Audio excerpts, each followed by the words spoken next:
Olá, alunos do Brigadeiro Fontenelle, tudo bem com vocês? Vamos começar a nossa aula sobre gênero textual.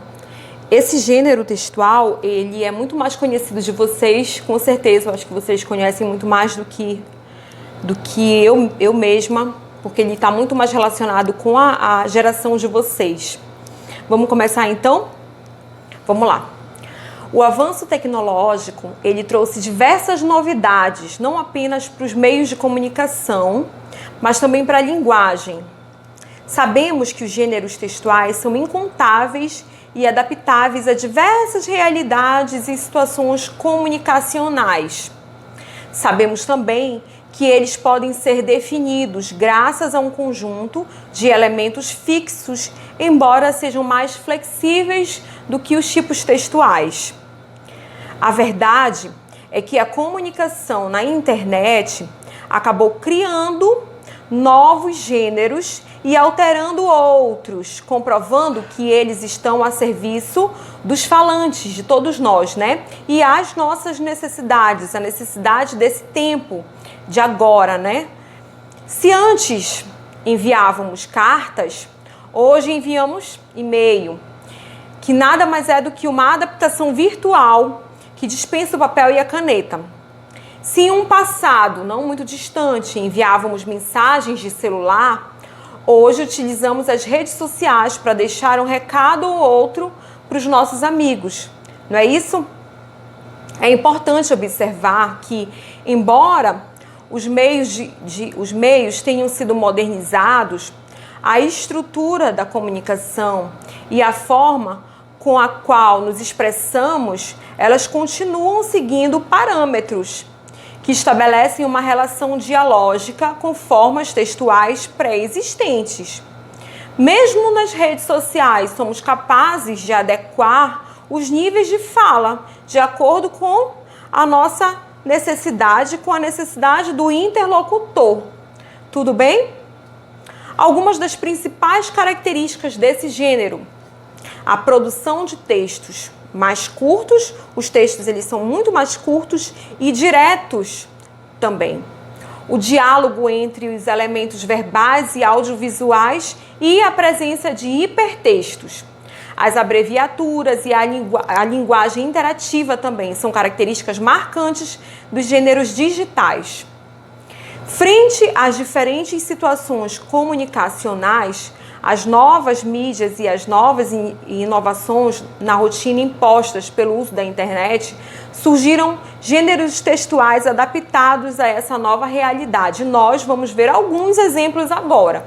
Se eu errar um nome ou outro, vocês me mandam mensagem me dizendo como é, tudo bem? Eu confesso para vocês que eu não conhecia alguns não. Vamos ao primeiro. O primeiro exemplo é o trailer honesto.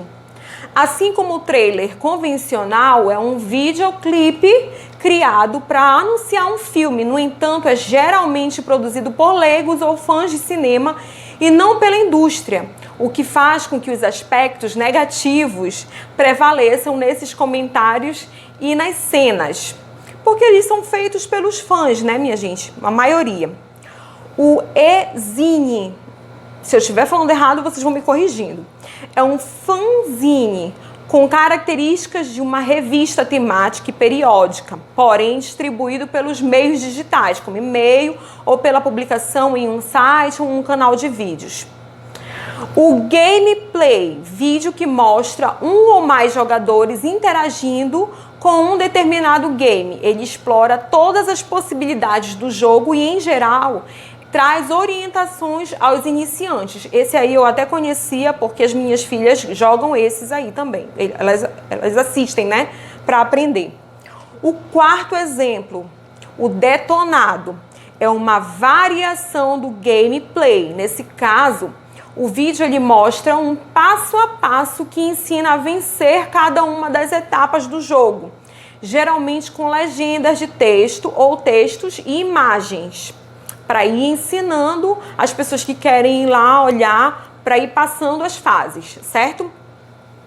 O quinto exemplo que eu trouxe foi o pastiche.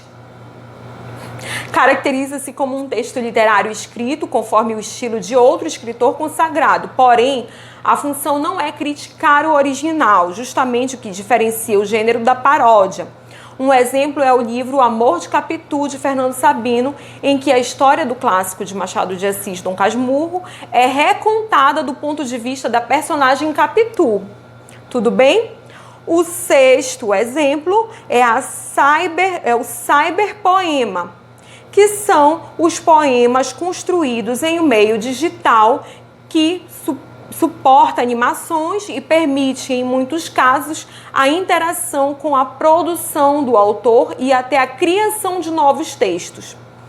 Bom, minha gente, todos esses exemplos que eu coloquei, eu vou deixar descritos links, vou pedir para a direção da escola colocar os links abaixo para vocês verem cada exemplo, irem lá verem um por um, tá bom? Porque assim fica mais fácil de entender o que é um por um. Foi assim que eu entendi o que era cada um desses exemplos, tá bom? O conteúdo dessa aula e atividade está no livro do primeiro ano, nas páginas 193 a 198. Façam a leitura complementar e a atividade, tudo bem? Espero que vocês tenham gostado. A gente se vê na próxima aula. Fiquem com Deus.